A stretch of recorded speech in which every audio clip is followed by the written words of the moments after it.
Buenas tardes, sean bienvenidas y bienvenidos a nuestra sesión de formación y desarrollo, estrategias de atención digna para poblaciones LGBTI+. Para llevar a cabo esta actividad, les recordamos mantener sus micrófonos apagados y considerar su ambiente al encender sus cámaras. En caso de que vivan alguna condición de discapacidad, por favor indíquenos si requieren algún tipo de apoyo. También les recordamos que esta actividad será grabada. En caso de que tengan algún inconveniente, por favor indíquenos a través del chat para llevar a cabo la edición correspondiente. Por último, no olviden colocar su nombre completo en el nombre de su usuario y colocar en el chat de qué IAP nos acompañan, ello con el fin de llevar a cabo el registro de su asistencia. También les recordamos que tenemos el apoyo de nuestra intérprete de lengua de señas mexicanas, María Fernanda Velázquez, a quien estarán visualizando durante el desarrollo de la actividad. Cedo la pantalla a Cristian Ortega, nuestro compañero de la Secretaría de Inclusión y Bienestar Social del Gobierno de la Ciudad de México. Adelante, Cristian, si gustas compartir la cortinilla. En unos 5 minutos iniciaremos con la actividad, esperando la conexión de más compañeros. Muchas gracias.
Perfecto. Cedemos la palabra a Cristian Ortega y a Alegría Martínez, nuestros compañeros de la Secretaría de Inclusión y Bienestar Social del Gobierno de la Ciudad de México. Ellos serán nuestros moderadores del evento del día de hoy. Bienvenidos. Adelante. Muchísimas gracias, Adán. Hola, muy buenas tardes. Mi nombre es Alegría Martínez y voy a estar acompañándoles en la moderación de este conversatorio, Estrategias para la Atención Digna de las Personas LGBTI+ en la Ciudad de México. Y en primera les quiero dar la bienvenida en nombre de la Dirección General de Diversidad Sexual y Derechos Humanos. Agradezco mucho que estén acompañándonos en este conversatorio, el cual va a versar sobre esquemas de atención hacia poblaciones LGBT al interior de las instituciones de asistencia privada. Y para dar comienzo a este conversatorio, voy a leer las semblanzas de nuestras participantes. Comienzo con Berenice Vargas. Ella es licenciada en Trabajo Social por la Escuela Nacional de Trabajo Social de la UNAM. Cuenta con formación especializada en derechos humanos, particularmente derecho a la no discriminación, en atención a la violencia hacia población infantil, adolescente y familiar, con perspectiva de derechos humanos, género y sexualidad. Es activista feminista. En cuanto a su experiencia laboral, ella trabajó en la Comisión de Derechos Humanos de la Ciudad de México como asesora de educación sobre derechos de la niñez. Realizó intervención comunitaria en zonas de alta vulneración, con poblaciones callejeras y en formación de jóvenes en conflicto con la ley durante su labor en con organizaciones de la sociedad civil. Fue asesora educativa para el Consejo Nacional para Prevenir la Discriminación, llevando a cabo actividades de sensibilización y capacitación a personal de la administración pública de los 3 niveles de gobierno, organizaciones de la sociedad civil y espacios académicos. Se desempeñó como jefa departamental en el Sistema Nacional de Protección de Niñas, Niños y Adolescentes. teniendo a cargo los temas de capacitación y formación en torno a la implementación de la Ley General de Derechos de Niñas, Niños y Adolescentes y los procesos de consulta y participación infantil. Forma parte del cuerpo docente del Centro de Educación Continua de la Escuela Nacional de Trabajo Social de la UNAM. Ha colaborado en publicaciones relacionadas con diversidad sexual, violencia escolar, derechos de la niñez, no discriminación y participación infantil. Durante su labor en el Consejo para Prevenir y Eliminar la Discriminación de la Ciudad de México, institución en la que labora actualmente, tuvo el cargo de subdirectora de Capacitación y Educación como responsable del Instituto Nelson Mandela y actualmente es subdirectora de Planeación. Bienvenida, Berenice, muchas gracias. Leo ahora la semblanza de Ana de Alejandro. Ella es activista feminista, lesbiana y madre y madrastra. Licenciada en Artes por la Universidad de Monterrey en 2004. En 2012 fundó la Red de Madres Lesbianas de México. Es una de las autoras del Manual de Apoyo a Docentes para Entender Familias Lesbomaternales. En 2014 fue publicado este manual. Egresada de la Maestría en Estudios de la Mujer de la UAM Xochimilco, titulada con una tesis acerca de maternidades lésbicas en el año 2016. Forma parte de la coalición mexicana LGBTI+, y el comité de la Marcha Lencha. Participó como tallerista de diversidad sexual del programa Pilares en Ciudad de México en 2020 y 2021, y actualmente se desempeña como parte del equipo asesor del Centro Comunitario de Atención a la Diversidad Sexual de la Ciudad de México. Muchas gracias, Ana, bienvenida. Y ahora leo la semblanza de Gerardo Olivera Bringas. Él es licenciado en Psicología por parte de la UNAM y cuenta con estudios en Maestría de Educación. Actualmente se desarrolla en la Dirección de Diversidad Sexual y Derechos Humanos de la Secretaría de Inclusión y Bienestar Social de la Ciudad de México. Él es encargado del área psicosocial de la Unidad de Atención a la Diversidad Sexual, UNADIS. Es especialista en procesos de atención psicológico, individual y grupal. Desde el 2010 se ha desarrollado en atención telefónica a personas de la diversidad sexual en las áreas de contención emocional e intervención a crisis. Gerardo ha colaborado en la elaboración de metodologías de investigación y aplicación de talleres encaminados a la prevención de la violencia en sus diversos tipos y modalidades. Y desde el año de 1999 se considera activista por los derechos de la población LGBTI+, siendo coordinador del Grupo Universitario por la Diversidad Sexual GUDS, fue operador en la línea nacional de Telcida, ha trabajado de la mano con organizaciones como Inspira, Para el Cambio AC, AVE de México, Fundación Mexicana de Lucha contra el Cáncer, contra el SIDA, Milk Seromas y la Red Mexicana de Personas que Viven con VIH. Muchísimas gracias y bienvenido, Gerardo. Y bueno, explico rápidamente la dinámica del conversatorio. Vamos a tener un tiempo máximo de 20 minutos por cada participante. Les voy a ir dando la palabra y después de ese tiempo vamos a abrir un espacio de preguntas y respuestas. Las y los ponentes pueden también intervenir al final de las participaciones, de todas las participaciones, para dar una respuesta y cada uno va a tener, así en el orden en el que comenzamos, para dar seguimiento a sus participaciones. Y pues comenzamos con Berenice Vargas. Bienvenida, Berenice, y muchas gracias por acompañarnos. Hola, Alegría, pues muy buenas tardes a todas y todos. Muchísimas gracias por la invitación. Pues bueno, ya lo comentabas, yo soy subdirectora de Planeación en el Consejo para Prevenir y Eliminar la Discriminación de la Ciudad de México y pues es un gusto poder tener esta conversación con quienes hoy nos acompañan.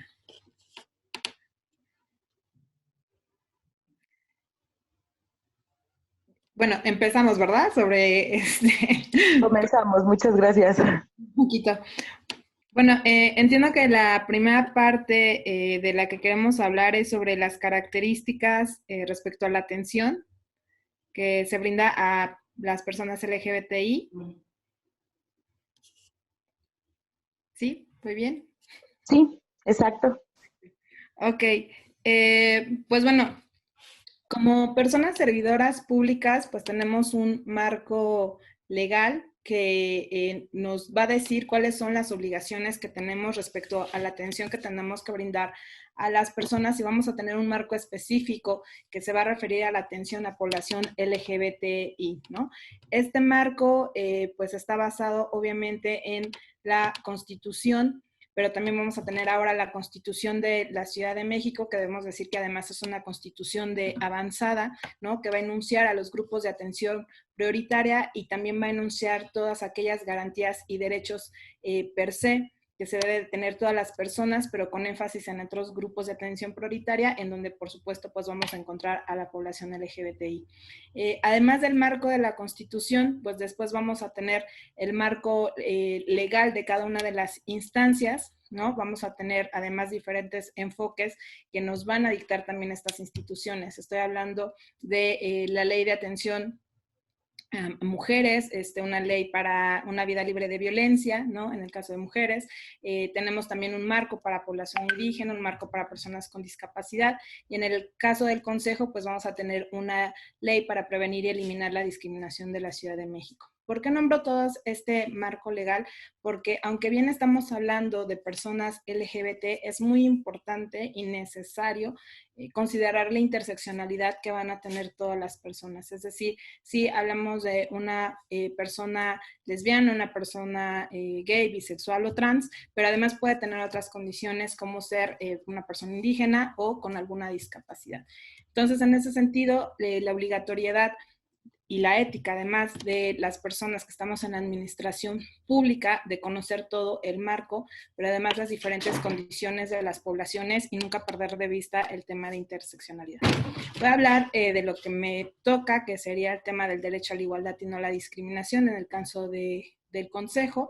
Y pues bueno, aquí de entrada a partir de la idea de entender qué es la discriminación. Cuando hablamos de discriminación, por una parte vamos a tener una idea o una definición sociocultural que nos va a mencionar aquellas prácticas que están históricamente arraigadas sobre la base de prejuicios, de estigmas y de estereotipos que nos van a llevar en algún momento a hacer una diferenciación o tratos diferenciados a las personas, ¿no? Muchas veces estas prácticas culturales es difícil denunciarlas en un sentido legal, y ahorita les voy a hablar justo de la parte legal que corresponde al Consejo, pero es importante mencionarlas porque a veces son estas prácticas cotidianas las que encontramos en el servicio público, por ejemplo, y que finalmente atentan contra la dignidad de las personas, ¿no? Por ejemplo, el uso de términos peyorativos, no reconocimiento de la identidad de las personas, comentarios sobre su forma de vestir, comentarios sobre su expresión o de identidad de género, ¿no? Entre otras. Muchas veces estas prácticas culturales, ¿no? Basadas justo en estos elementos de prejuicios y estereotipos, es un poco más complejo, ¿no? Ir a hacer una denuncia en un término legal, pero son las que nos encontramos todo el tiempo y que finalmente terminan también atentando contra la dignidad de las personas, ¿no? La otra parte es que estamos basados en modelos dentro de esta parte cultural que obviamente después van a ir afectando los derechos humanos de las personas. Hay modelos hegemónicos que desde la administración pública no hemos trabajado, digamos, o que se mantienen, ¿no? Como por ejemplo pensar en un modelo binario o en la heterosexualidad todavía como norma, ¿no? Hacia las personas. Y esto, por supuesto, que va a tener afectación en la atención a las personas LGBT. Voy a poner un ejemplo de esto en el servicio de salud. Alguna vez nos dieron un taller las chicas de una organización que trabaja justamente el tema de derechos sexuales y reproductivos de las mujeres y nos decían que en un caso una chica tenía una infección, digamos, un brote, un salpullido en la parte del pecho y cuando llega al servicio médico a que la atiendan, le hacen las preguntas de rutina en cuanto a su vida personal y su vida sexual, ¿no? Pero de entrada asumen que todas las personas que van a un servicio de salud son heteros, ¿no? Entonces, obviamente, las preguntas estaban basadas a prácticas heterosexuales. Le dan un tratamiento, la chica sigue el tratamiento, por un tiempo se quita el salpullido y 3 meses después regresa al servicio de salud con el mismo salpullido. Le vuelven a dar la misma atención y se repite esto durante un año, ¿no? Entonces, después de un año, llega con otra persona a otro espacio de salud y esta otra persona le empieza a hacer preguntas que tienen más que ver con su orientación. En eso descubre un tipo de práctica que tiene con su pareja, lo que implicaba que además a su pareja le tenían que dar también el tratamiento para poder evitar el tema del sarpullido.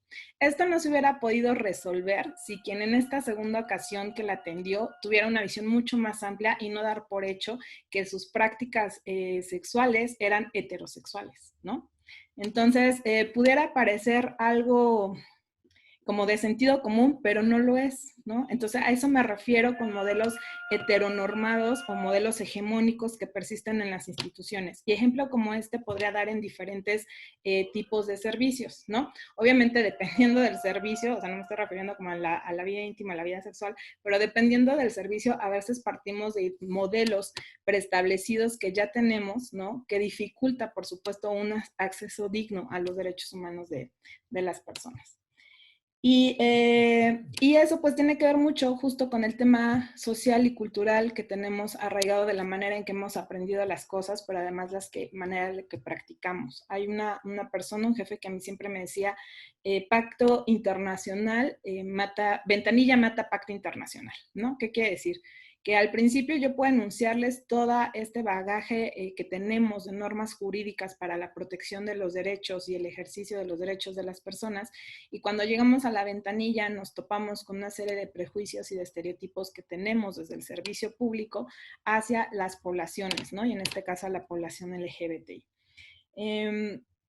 Otro ejemplo de esto, que ese fue un caso real que llegó al consejo, es una persona, igual en el servicio de salud, llega a solicitar el servicio y entonces se presenta con una identificación que todavía no está homologada con su identidad de género, ¿no? Es decir, en el INE tiene un nombre que ya no concuerda con la persona que es, y cuando le entrega en ventanilla pide que por favor en el momento en que le hablen para la consulta se refieran a ella de esa manera, ¿no? En femenino y además con el nombre que ella define, ¿no? Y lo que hacen desde ventanilla es gritar, ¿no? Enfrente de toda una sala, en ese momento no estaba en pandemia, ¿no? Enfrente de una sala llena de personas con el nombre que está en la identificación. ¿Qué afectación tiene esto para la persona, ¿no? ¿Cómo trastoca y daña su dignidad? Me parece que si bien los datos oficiales pueden sí ir, ¿no? Registrarse como se requiere, basados en una identificación oficial, el trato y la solicitud de la persona no tendría por qué ser negada en este sentido, ¿no? Entonces, ¿qué encontramos aquí? Pues encontramos justamente, pues, homofobia, lesfobia, transfobia, expresiones de odio, desconocimiento hacia el trato a las personas LGBT, pero además también una falta de disposición de los servidores públicos a atender las necesidades de las personas como lo plantean, ¿no? Entonces, bueno, ¿qué hace falta con esta primera pregunta? ¿Qué características se debe tener atención para brindar una buena atención? Yo diría que de entrada tener un conocimiento amplio del marco normativo que tenemos como obligación como servidoras y servidores públicos. En segundo lugar, una sensibilización y formación, ¿no? En este caso capacitación en torno a el conocimiento de cómo entender, dirigirnos y atender a personas LGBT, que es un poco lo que estamos haciendo acá en este momento. La otra es reconocer aquellas prácticas que pudieran ser violentadoras de derechos, ¿no? Que pudieran ser actos de discriminación y saber identificar cuando estamos hablando de un acto de discriminación denunciable, que más adelante se los voy a comentar. La otra es un poco de sentido común, diría yo. Hay, creo que, mínimos necesarios en el trato con las personas que ni siquiera nos tendrían que estar normando o poner un reglamento que tiene que ver con el trato digno, ¿no? Reconocer al otro como eso, como persona, como ser humano, más allá de que podamos estar de acuerdo o no, eso siempre lo he dicho, podemos pensar lo que queramos sobre las situaciones en general, estar de acuerdo o no, pero desde nuestra función, desde nuestra obligación, me parece que mantener un carácter neutro, ético, profesional, para no negar ningún servicio, pero además darlo de manera adecuada, ¿no? Es decir, yo no puedo ir con mi homofobia, ¿no? Ahora sí que tendría que dejarlo un poquito afuera de la puerta del trabajo. Digo, tampoco tendría por qué hacerlo en la vía pública, ¿no? Pero bueno, acá estoy hablando justo desde la obligación del servicio público. No quiero decir que en la calle sí se vale, o sea, no, pues, pero el tema es que acá tengo una obligación desde el servicio público, ¿no? Y fuera del servicio público, pues probablemente como persona también pueda ser denunciable si cometer un acto homofóbico, ¿no? Pero bueno, nuevamente me coloco desde el servicio público que tenemos esta obligación y por supuesto consecuencias al no cumplirlas. Eso, como el mínimo sentido común de tratar bien a las otras y a los otros. Y esto que creo, pues reservármelo para mí, para mi vida personal, y entonces hacer un trabajo y un trato digno, ¿no? En todas las funciones que desempeño. No sé cómo vayamos de tiempo o si más adelante, más bien explicar esta parte legal o denunciable de las conductas discriminatorias. Vamos bien de tiempo, igual solo por los temas, quizás sí valdría la pena explicarlo más adelante. Perfecto. Entonces, me quedo en esta parte, me quedo en la parte social y cultural, ¿no? De decir que un prejuicio es justamente un juicio previo que nos hacemos respecto a ciertas situaciones cuando hay una falta de conocimiento sobre estas, ¿no? Es decir, una idea que yo me hago sobre algo que además puede ser que no sea compartida socialmente, sino parte de mis propias experiencias, de mi educación y de mi contexto, ¿no? Tenemos justo los modelos o estereotipos, esos sí se comparten socialmente y además pues ahí hay un tema donde nos encontramos con imágenes que se reproducen todo el tiempo en los espacios públicos a través de los medios de comunicación, pero también a través de las campañas, ¿no? Y entonces, ¿cómo perjudica un estereotipo? Pues hablando de población LGBT en otros espacios como espacios laborales, la imagen que constantemente nos reproducen los medios de comunicación de los espacios laborales es que nos vamos a encontrar a las personas LGBT en las estéticas o, o en comercio informal, ¿no? Entonces, yo me preguntaría si hacemos una reflexión de cuántas de nosotros compartimos un espacio laboral o en nuestro espacio laboral están incluidas personas LGBT, pues los números en realidad son muy bajos, ¿no? Porque hay una cadena además de violación de derechos, ¿no? En unas encuestas de percepción que se han hecho, diversas encuestas, sale como resultado que el nivel académico de muchas de las personas de la población LGBT, pues, sobre todo en personas trans, es muy reducido, es decir, llegan a nivel secundaria o nivel preparatoria. Y esto, a su vez, tiene que ver con la violencia que se vive en las familias. Entonces, cuando hablamos de derechos humanos, si un derecho humano se ve afectado, pues obviamente al estar conectado, interrelacionado con el resto de los derechos, pues se van violentando todos los derechos y se va haciendo una cadenita que no permite libre acceso a la educación, a los espacios laborales, por lo tanto a los servicios de salud porque no se encuentra con seguridad social, ¿no?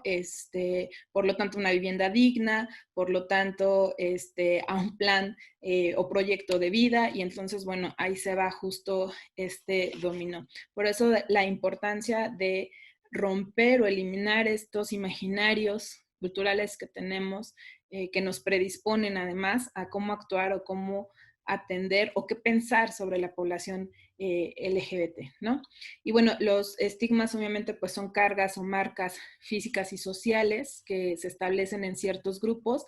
En esto, por ejemplo, quiero hacer referencia mucho al tema de VIH. Yo recuerdo que cuando yo empezaba a dar cursos sobre el tema de diversidad sexual, siempre iba de la mano, siempre decían diversidad sexual y VIH, ¿no? O sea, como si fuera ya casi por ende un hecho casi tácito, ¿no? Que toda la población LGBT vivía con VIH o SIDA, ¿no? Y entonces se asociaba siempre a la población con una condición de salud, cuando ahora las estadísticas nos dicen pues que son más las mujeres amas de casa quienes están viviendo con esta condición de salud. No negamos que sí, por supuesto, en la población LGBT hay estos casos, ¿no? Sin embargo, el asociarlo inmediatamente, pues por supuesto que también genera una marca y nuevamente vamos a tener efectos en los espacios locales, espacios educativos, espacios de salud, con el trato que se les da, etcétera, etcétera. Entonces, mantener modelos hegemónicos, como ya les decía, sobre modelos binarios, ¿no? Estar pensando todo el tiempo en la idea de hombres y mujeres sin reconocer toda la diversidad de identidades y expresiones de género real, la heterosexualidad como un modelo permanente. Entonces, bueno, trabajar esta parte cultural. Yo tengo acá un poquito como el cronómetro, pero luego se me va el tiempo, así que me avisan, porfa. Entonces, bueno, para trabajar con la parte cultural me parece indispensable y fundamental en la sensibilización de cuestionarnos todo esto que hemos aprendido respecto a la población LGBT, ¿no? Sobre todo tener un diálogo directo con las personas, escucharles, ¿no? Y en nuestros servicios, digo que bueno que estamos acá sensibilizando, pero creo que un punto de partida también para mejorar la calidad de servicios es preguntarles de qué manera podemos mejorar desde nuestras instituciones estos servicios, pues es justo también abrir paso a un derecho que es el derecho a la participación de las propias poblaciones en temas de su interés y de los cuales también se ven afectadas directamente, ¿no? Y bueno, creo que lo dejaría por aquí, pero después vamos justo como a todo el tema del marco legal y las denuncias que nos llegan al Consejo en temas ya de discriminación. Gracias. Muchísimas gracias, Berenice. Y justo para seguir dialogando en torno a la pregunta, ¿qué características debe de contar la atención a las personas LGBTI más? Entramos con la participación de Ana de Alejandro. Por favor, Ana, y bienvenida. Me parece que no se escucha. No se escucha aún.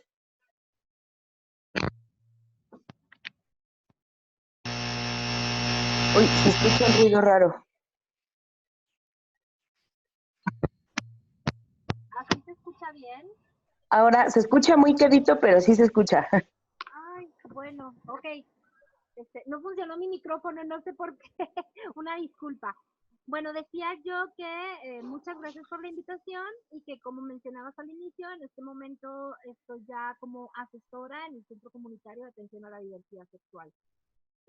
Tengo ya pues casi 2 meses eh, en este lugar, en el Centro Comunitario de Atención a la Diversidad Sexual, pero mi experiencia y todo este tema de atención a la población LGBTI+, me viene principalmente de atender yo a la población de madres lesbianas. Entonces, como fundadora de la red de madres lesbianas en México, creo que lo básico es entender a quién estás atendiendo, a quién le vas a dar la atención. Pues a mí me ha tocado estar desde quien me atiende y de a quién atiendo.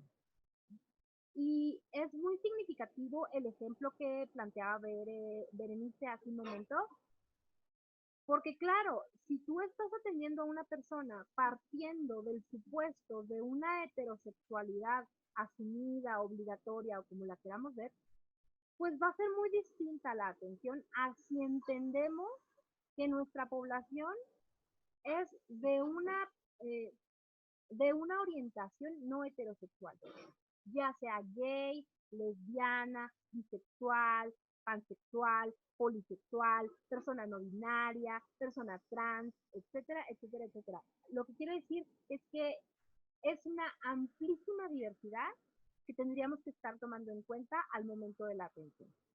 Y para tener esta atención digna, lo primero que hay que tomar en cuenta es la sensibilización. Entonces, justo antes de comenzar este conversatorio, lo comentábamos tú y yo, Alegría, una sensibilización no se da en 2 horas. Una sensibilización no es algo que te llega de la nada y mucho menos cuando has tenido toda una vida diciéndote que la heteronorma funciona de una manera, que la sociedad funciona de una manera y que parte del binario, donde hay hombres y mujeres heterosexuales y nada más. Necesitamos tener bien claro que las personas podemos estar en cualquier punto entre la heterosexualidad y la homosexualidad o en ninguno de estos puntos y ser personas asexuales. Y de ahí poder brindar la atención. Ahora bien, no toda la gente llega y se descloseta antes de pedir un servicio o un trámite. Entonces también hay que tener la sensibilidad de brindar la atención de forma lo suficientemente neutra como para que la persona pueda llegar y querer abrirse contigo y decirte explícitamente lo que necesitas. No hace mucho llegó al Centro Comunitario de Atención a la Diversidad Sexual una persona que se identificaba como gay acompañada de una mujer trans. Pero la atención que requerían no tenía nada que ver con la orientación. Iban buscando cómo ayudar a la hermana de este chico gay, que es la hermana de él, es heterosexual y estaba viviendo violencia. Entonces, ¿qué es lo que él hace como chico gay? Pues acercarse a un centro comunitario de atención a la diversidad sexual donde se va a sentir más seguro. ¿No me escuchas? Una atención específica para él. No, Pepe. Sí, mira, ¿Me das un minuto, Ana? ¿Alguien más está hablando? ¿Podríamos silenciar el resto de micrófonos? Gracias. Adelante. Ok, sí. Muy bien. Entonces, bueno, el punto en todo esto es precisamente que la población LGBTTI+, se va a sentir más segura si en cada oficina pública, si en cada espacio público hay personas que tienen la sensibilidad para atenderles y se explicita que hay personas que tienen la sensibilidad para atenderles. Hubo un tiempo en que teníamos desplegada en todas las oficinas el decálogo, pero a mí me tocó ir al registro civil y ser atendida por personas que estaban sentadas frente a ese decálogo y aún así lo omitían. Y aún así seguían haciendo preguntas como, ¿y quién es la mamá? ¿Quién es la verdadera mamá? ¿Quién gestó? ¿Quién no gestó? Y cosas que no tienen nada que ver con la información que necesitaban para brindarnos un servicio. Y este tipo de situaciones se repiten constantemente. También me tocó dar varios talleres de precisamente sensibilización para servidores y servidoras públicas para que pudieran atender de forma efectiva a la población LGBTI+, y nuevamente con 2 horas no contrarrestas una vida entera de heteronormatividad, en la que tú estás convencida o convencido de que no se debería de llevar a cabo matrimonios entre personas del mismo sexo, o no deberían de existir adopciones homoparentales, o que no deberían de existir y formarse las familias lesbomaternales. Entonces, si primero no se cambia la forma de pensamiento de quien está brindando el servicio, es muy difícil que el servicio llegue a ser realmente óptimo, abierto. Esto es como las cuestiones religiosas, ¿no? Tú tienes que dejar tu religión a un lado al momento de estar brindando un servicio. Pues es lo mismo, tú tienes que dejar tu ideología personal a un lado al momento de brindar el servicio y brindarlo de acuerdo al libro. Para eso existen protocolos de actuación y para eso es que tú tienes que comenzar a entender cuáles son las necesidades específicas de la población a la que estás atendiendo. Y bueno, pues de momento sería mi aportación. Muchísimas gracias, Ana. Y pasamos con la participación del maestro Gerardo y seguimos con la misma línea de la pregunta. ¿Qué características debe contar la atención que se brinda a la población LGBTI+? Adelante, por favor. Muy buenas tardes a todas, todos y todes, porque bueno, de alguna manera, hoy también en el marco del Día Internacional de las poblaciones de la diversidad sexual o poblaciones LGBTI, me gustaría empezar que muchas de las veces es importante que nosotros veamos que la atención de las personas esté centrada en las problemáticas por las que vienen atravesando. Muchas personas de la diversidad sexual y de identidad de género actualmente se encuentran viviendo una diversidad de situaciones que las ponen en gran desventaja. Y yo me hago aquí una pregunta, pero también un cuestionamiento, o mejor dicho, un comentario. ¿Cuáles finalmente podrían ser aquellas características que pueden dar o entender para que un servicio sea adecuado? Me gustaría, por ejemplo, sé que estamos en la Junta de Asistencia Privada y sabemos que, por ejemplo, en muchos de los espacios, muchas ocasiones, como lo dijo Ana, es importante que vayamos conociendo cuáles son las poblaciones en las que vamos acercándonos. Yo, por ejemplo, les puedo brindar desde mi experiencia, en algún momento estuve en una institución de asistencia que se llamaba Fundación Umbral, en donde atendíamos, por ejemplo, las poblaciones con discapacidad. Ahí, de alguna manera, si nosotros nos sentamos ahora en lo que tiene que ver con la diversidad sexual, muchas personas que se encuentran viviendo en sus espacios están viviendo situaciones de violencia. El COVID, por ejemplo, vino todavía a agudizar las condiciones en las cuales las personas se enfrentan por el hecho de ser personas de la diversidad sexual o que su identidad de género no corresponde al binarismo heterosexista y normado. Entonces, pues el espacio como en el que yo estoy representando, que forma parte de una área de gobierno en la Secretaría de Bienestar Social, disculpen el ruido, pero eso ya es como inevitable en todas las casas por el home office. Entonces, pues nosotros lo que requerimos es que las personas, tanto de espacios, de organizaciones de la sociedad civil, instituciones de asistencia privada, vean y conozcan a las personas con las herramientas de acompañamiento, porque finalmente nosotros nos podemos encontrar en nuestras diversas áreas personas que a lo mejor están viviendo situaciones de violencia y que requieren una alternativa de apoyo. Es bien importante que nosotros visibilicemos y analicemos cuáles son las características de lo que a nosotros nos está sucediendo. Por ejemplo, en el caso de mi espacio de trabajo, desde la primera sesión, las y los profesionales que estamos centrados en la atención psicológica, identificamos un conjunto o alrededor de las personas, cuáles pueden ser aquellas situaciones que les pueden poner en una cuestión de riesgo. Les platico, por ejemplo, algún caso. Nos pasó que una compañera estaba viviendo en un espacio donde también convivían varias personas. Ella es una mujer transgénero, de alguna manera todos los días salía a trabajar y regresaba por la tarde para poder hacer sus tareas, porque aparte era un estudiante, y identificamos que, por ejemplo, en el tiempo de la pandemia, pues muchas de las personas pues ni siquiera se conocían en los espacios donde vivían.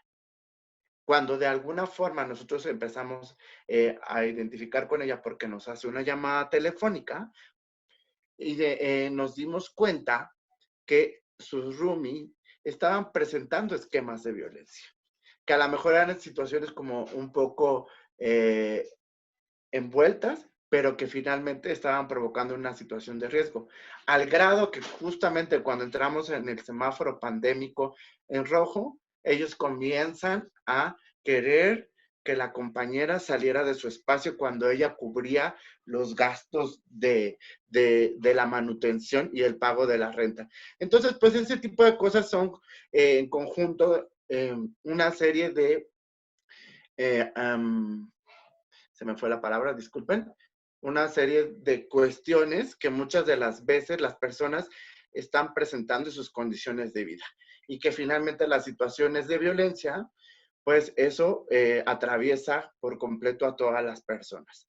Y me gustaría poder identificar en conjunto con ustedes, me gustaría poder escucharles, porque bueno, de alguna manera a mí me gusta ser más interactivo. Si, por ejemplo, pudieran tener alguna duda en relación a lo que estamos presentando y que finalmente el espacio de la unidad de atención a la diversidad sexual sea un espacio en donde de alguna manera las poblaciones de la diversidad sexual encuentren atención pronta e inmediata, atención eficaz, que sean escuchados en algún sistema o en alguna situación de intervención en crisis o contención emocional.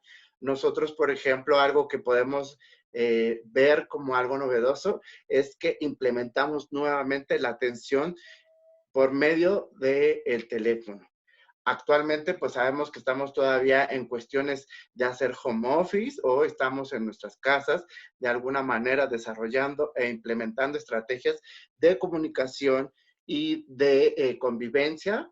Entonces, de alguna forma, nosotros al habilitar esta línea de atención, lo que hicimos es que pudiéramos tener un acompañamiento en lo que tiene que ver con la intervención en crisis a las personas y que finalmente pudiéramos acercar los servicios, porque la violencia, por ejemplo, no para.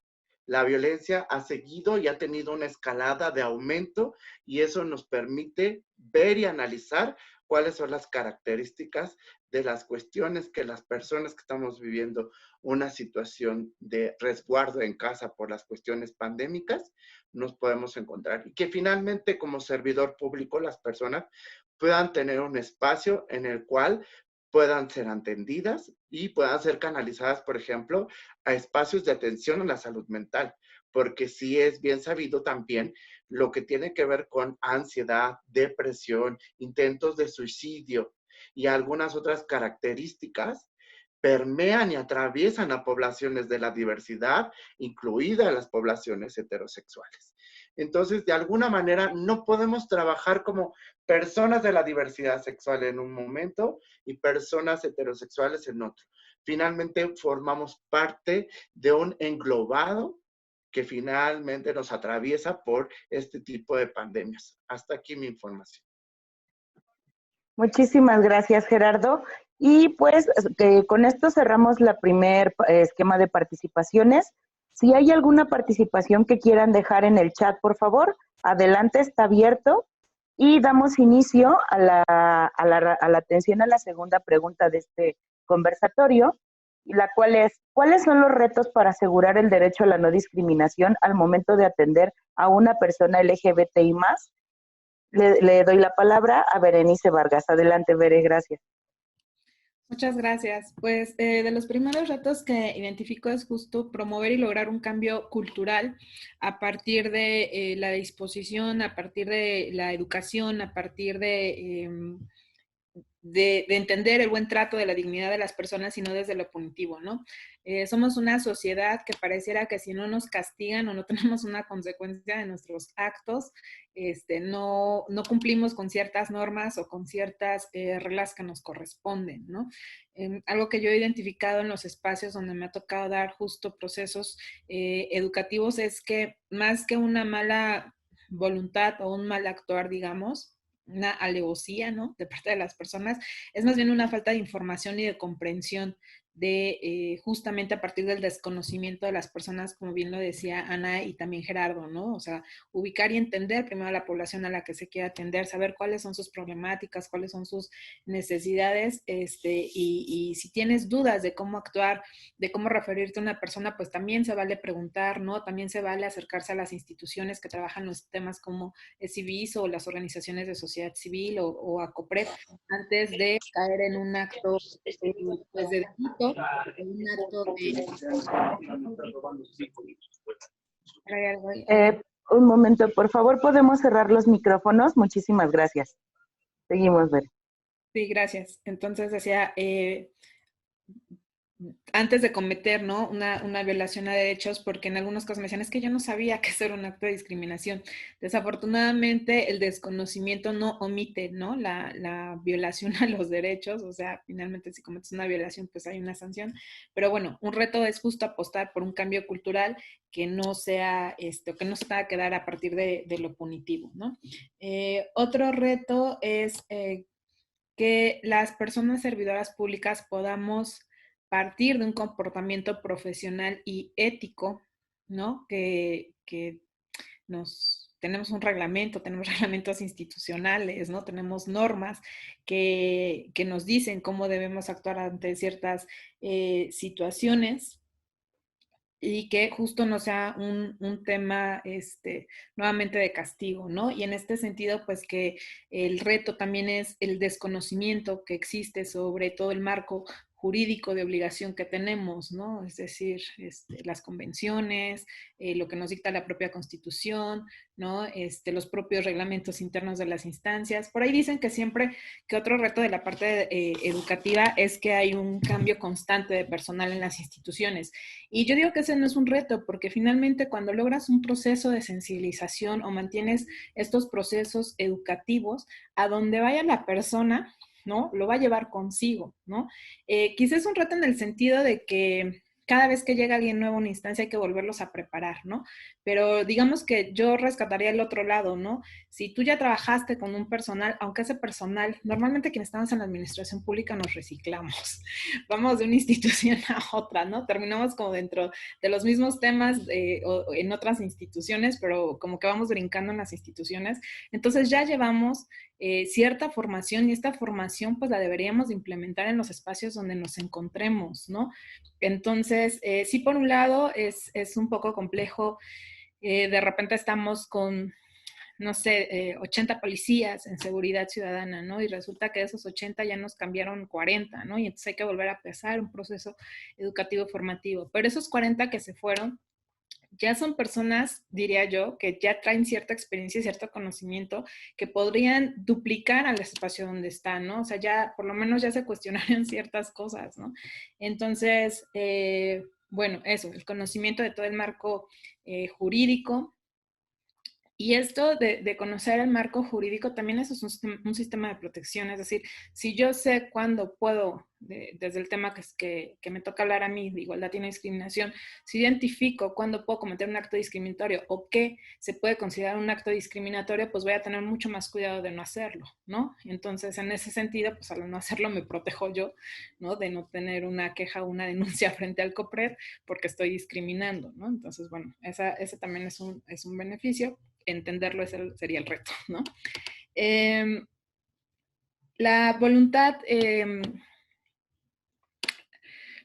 política de entender la necesidad del ejercicio de los derechos y además de la atención específica que requiere cada una de las poblaciones, ¿no? Me parece que a veces cumplimos con estos procesos formativos como por obligación y no queda claro, no siempre entendemos la necesidad de introyectar estos conocimientos, no solamente para nuestro ejercicio desde el servicio público, sino para nuestra vida personal, en nuestra vida profesional a lo largo de lo que hagamos, pero también a nuestra vida personal y cómo eso es un beneficio para nuestra familia, para la comunidad y para la sociedad en general, ¿no? Como no quedarnos con, bueno, ya cumplí con el curso, ya lo pasé 3 horas ahí sentado, gracias, ¿no? De ahí les preguntaría, ¿no? Por si, ¿cómo llegaron acá quienes nos están escuchando? ¿Voluntariamente a fuerzas o si están con el gusto de aprender, ¿no? Lástima que tenemos las cámaras apagadas, ya vería yo sus caras, pero bueno, eso es importante, pues como entender la importancia de estos temas, más allá de cumplir con un objetivo institucional, un beneficio para un cambio cultural en la sociedad, ¿no? Creo que ese es otro de los grandes retos. Y pues hablando como ya del tema estructural, el tema institucional, pues daría obviamente el presupuesto, ¿no? Tanto para poder lanzar proyectos, presupuesto para poder implementar más procesos educativos, para poder trabajar directamente con organizaciones de la sociedad civil, la planeación, la voluntad política, los grupos conservadores, ¿no? O sea, ahora enfrentarnos a toda esta oposición que pues finalmente se cuela en todos los espacios, se cuela dentro de las instituciones, se cuela en los medios, se cuela pues en los espacios legislativos, ¿no? Entonces, es un reto para no retroceder en el avance de derechos que tenemos, como saber identificar estos discursos contra derechos, ¿no? Y no apropiarlos dentro de las instituciones, ¿no? Porque sí ya me ha tocado estar en pláticas en algunas instituciones donde de repente oigo estos discursos homofóbicos, transfóbicos, biologicistas, etcétera, y entonces escucharlo de alguien que tiene un estatus de poder dentro de una institución o sea académica o de gobierno, ¿no? Como en este caso estamos acá, pues finalmente me parece como muy, muy peligroso si no lo empezamos a cuestionar, porque justo si partimos de que hay una falta de conocimiento de las propias poblaciones, ¿no? De entender a las poblaciones, quién es la población o quiénes son la población LGBT y nos vienen con un discurso de este tipo, pues de repente yo veo personas que escuchan estos discursos y están con la cabeza así como diciendo, sí, sí, claro, tienen razón, ¿no? Y eso me parece muy preocupante en cuanto al tema del avance de una agenda de derechos en la Ciudad de México, ¿no? Y bueno, creo que acá me quedaría con algunos de los retos que yo yo identifico. Seguramente Ana y Gerardo coincidan en algunos y nos van a dar muchos más. Muchísimas gracias, Berenice. Sí, yo creo que el tema de los retos es bastante amplio, justo porque es una multidimensionalidad de contextos. Pasamos con la participación de Ana de Alejandro, igual con la misma pregunta, ¿cuáles son los retos para asegurar el derecho a la no discriminación al momento de atender a una persona LGBTI+? Adelante, Ana. Híjole, pues coincido que el principal reto es la educación, el darle a la gente que va a atender a las personas LGBTI+, la educación necesaria para atenderlas. Y o sea, ese es el gran reto. ¿Cómo haces llegar toda esta información a toda la gente que diariamente tiene contacto con cualquier persona que de pronto, pues alguna de ellas puede resultar que es parte de la población LGBTI+? ¿Me explico? Porque pues es que tú no sabes si esa persona adulta mayor que va en ese momento a tramitar su apoyo o que va a pedir asistencia para cualquier cosa, pues no es nada más una persona adulta mayor, sino que además es una persona adulta mayor LGBTI+, y necesita algo en específico distinto al resto de las personas adultas mayores que son heterosexuales. O tú no sabes si esta persona que va a realizar la inscripción de su hijo o hija en la primaria es una persona de la población LGBTI+. O tú no sabes si esta persona que va a pagar sus impuestos, por decir algo, es una persona LGBTI+. Es decir, en la administración pública, pues es que evidentemente hay cientos y cientos y cientos de opciones, ¿no? Y no somos nada más las personas de derechos humanos las que deberíamos estar aquí en este momento preguntándonos esto. No somos nada más las personas de atención psicológica quienes deberíamos estar tratando estos temas. O las personas que evidentemente nos toca porque somos la instancia a la que se le designó para tratar con la población LGBTI+. No, o sea, esto es algo que debería de permear a toda la gente que trata con personas de la población LGBTI+, que puede ser cualquiera. Entonces, eso, el principal reto es la educación. ¿Cómo haces que todo esto se haga de dominio público? Creo que debe ser algo muy similar que todos los esfuerzos que se han hecho para prevenir a lo mejor el acoso. Todo el esfuerzo que se ha hecho para prevenir el acoso al interior de la administración pública, para que los hombres traten en equidad de circunstancias a sus compañeras mujeres, toda la educación que se nos ha dado también a nosotras para saber reconocer cuándo estamos siendo discriminadas y cuándo algo de lo que se está haciendo o efectuando no va.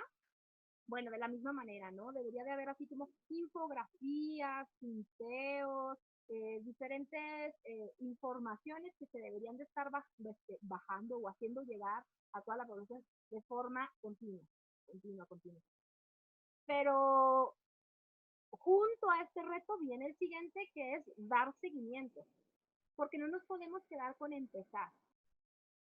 Por ejemplo, la RIAT ya tiene que 11 años y pues bueno, hasta ahí lo voy a dejar, pero saben lo que sigue.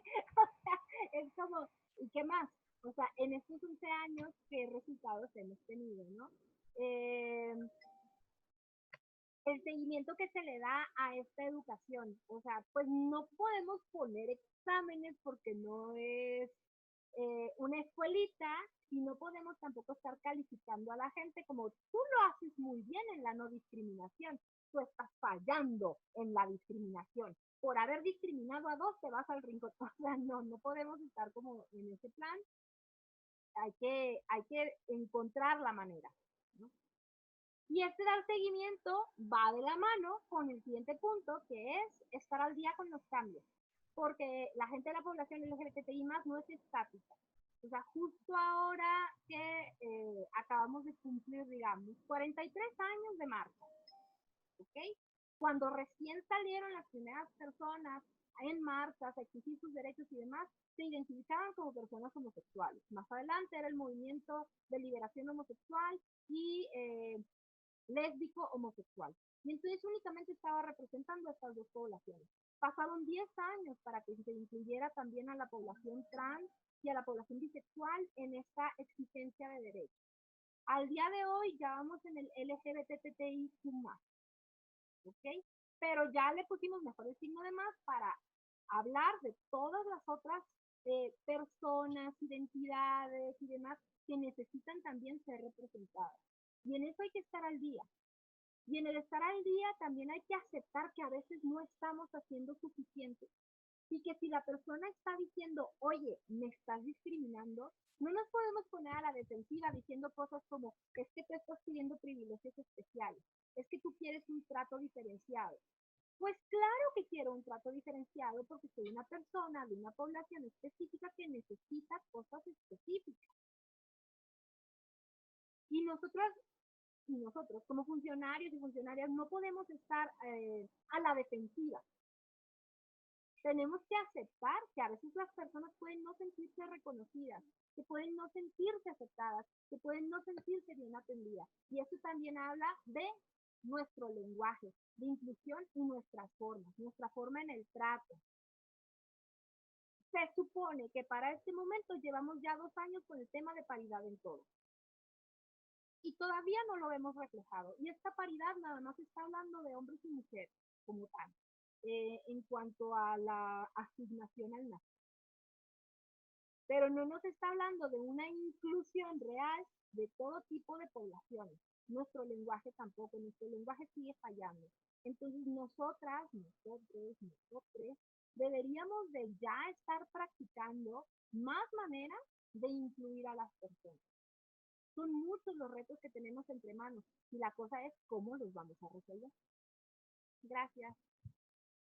Muchísimas gracias, Ana. Siempre muy directas y concretas las participaciones. Y ahora pasamos con Gerardo. Después de Gerardo vamos a tener una breve incorporación de la compañera Liceda Dauta y la presento más al ratito. Adelante, Jerry.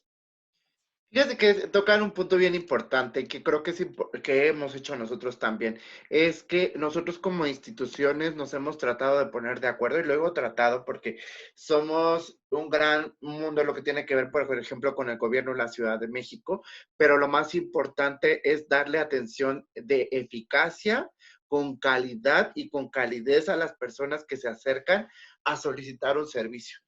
Porque muchas de las veces, por ejemplo, y qué bueno que ya se quitaron las ventanillas y que, por ejemplo, en el caso de nosotros no hay una ventanilla en la cual nosotros tengamos que ingresar una solicitud y que espere en esta fila y que en un ratito le atendemos y que a lo mejor se quite y se vaya. Es un reto que hemos nosotros observado, que es quitar esa imagen que se tiene del servidor público que se va a ir a desayunar y una vez que regresa a desayunar va a atender a las personas.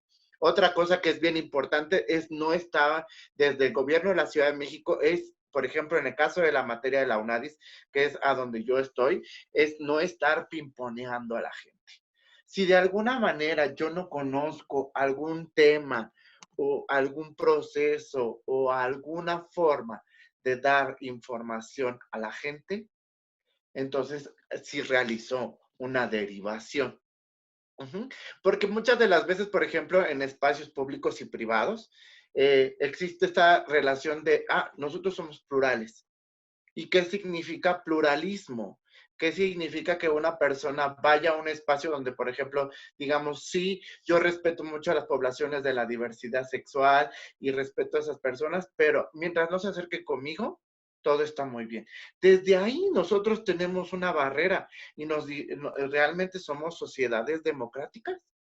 Nos consideramos o estamos en un mundo moderno donde de alguna forma incluimos en todas nuestras actividades a nuestras y nuestros compañeros en los trabajos que realizamos para población de la diversidad sexual.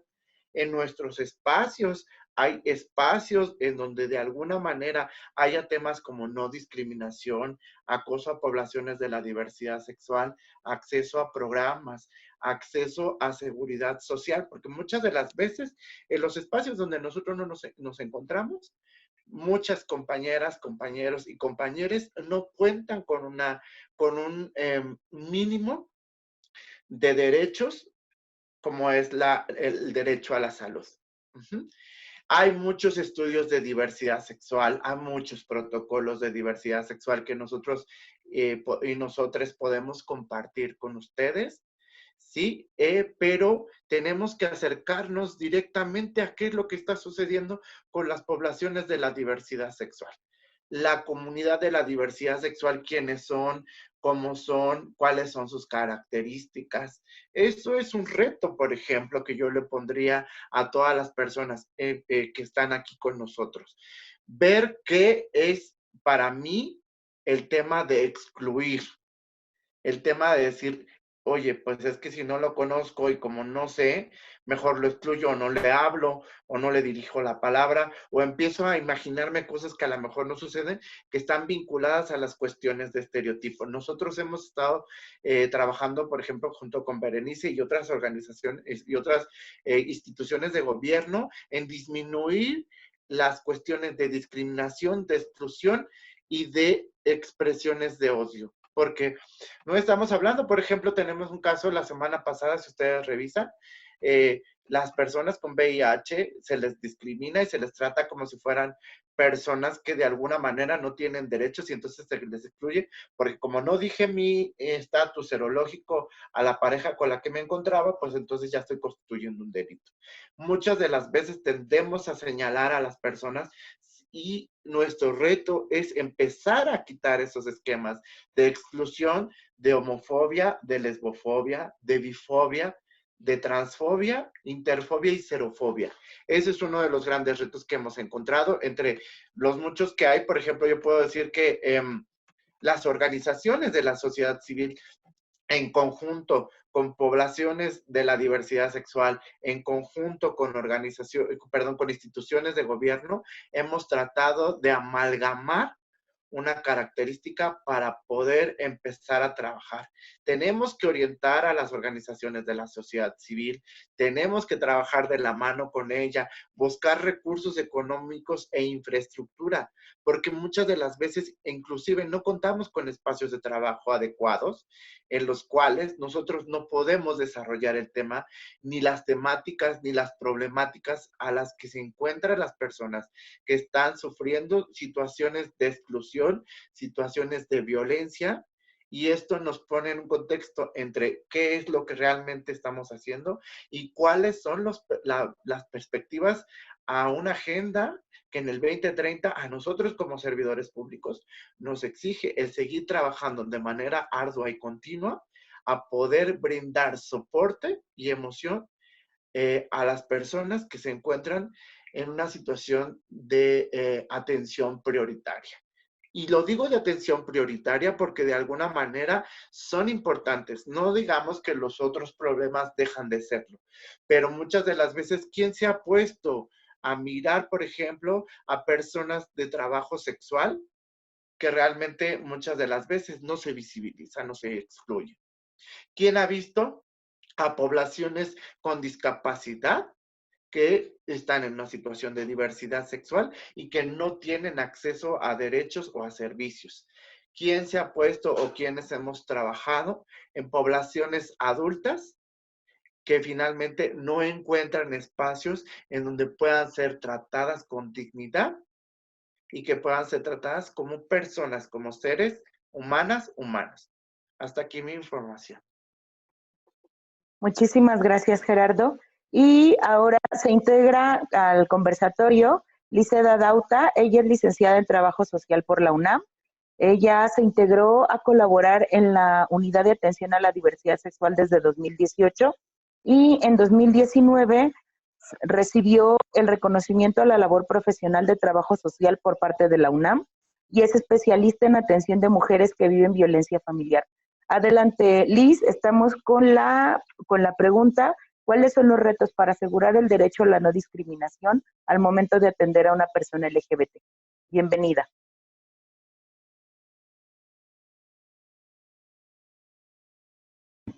No se te escucha, Liz, no se escucha nada.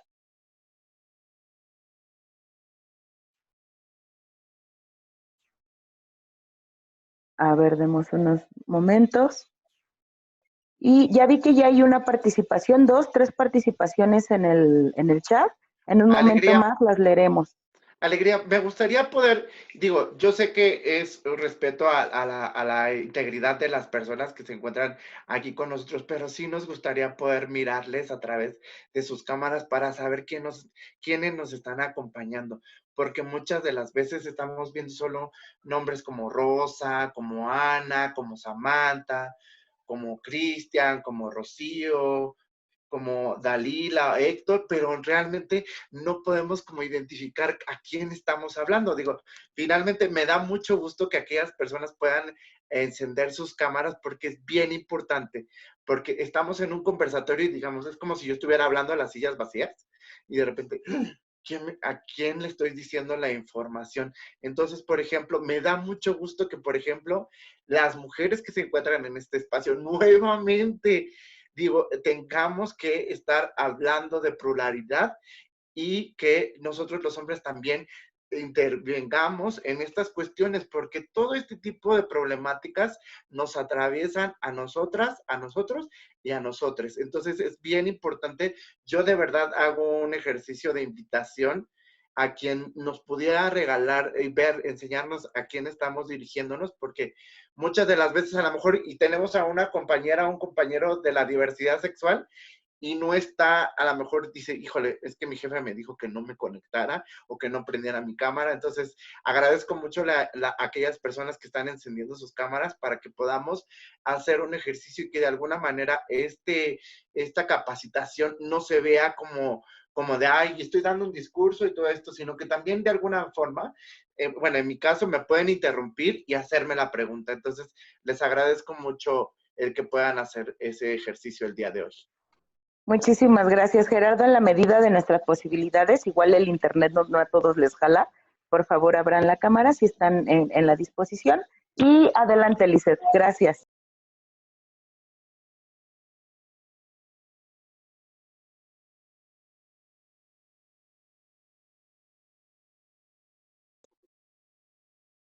No, me parece que sigue habiendo problemas de audio.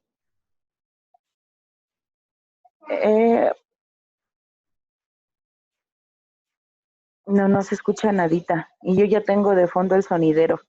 Disculpen.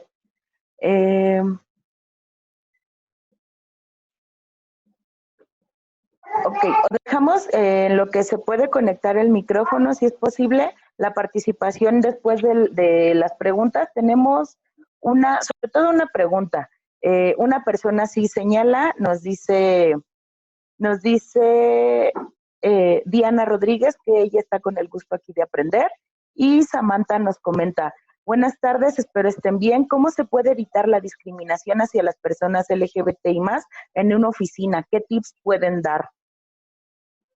No sé si hay, igual de repente se sacan algunas infografías y alguna información que nos pueda dar como señas y sobre todo como todo este listado de normatividad, y recalcando un poco lo que ya habían comentado las participantes, en específico Berenice, la normatividad que nos regula como personas servidoras públicas y todos estos insumos. No sé quién quiera tomar la palabra para dar respuesta a esta pregunta. Si te parece bien, Ale, la tomo y damos paso a la siguiente pregunta que está relacionada, ¿no? Es justamente sobre las herramientas y estrategias que tenemos para dar un buen servicio a la población LGBT. Entonces, aprovechando, bueno, a mí me interesa, uno, hablar del proceso de cuando identificamos que hay un acto de discriminación para que ustedes lo puedan tener también claro. Y la otra, el primer tip es, pues, tratar a las personas como personas, ¿no? Es decir, cómo nos gusta que nos traten, cómo esperamos que nos traten y por ende cómo tratar a las demás. O sea, me parece que en ese sentido no es necesario hacer una diferencia. La diferencia viene cuando podemos identificar qué procesos de mi institución requieren que yo sepa sobre la identidad, expresión de género u orientación de la otra persona. Si ninguno de los procesos que yo llevo a cabo lo requiere, entonces me parece que no hay que hacer énfasis en las condiciones o características de las otras personas y en el trato, ¿no? A menos que, como les repito, el proceso lo requiera.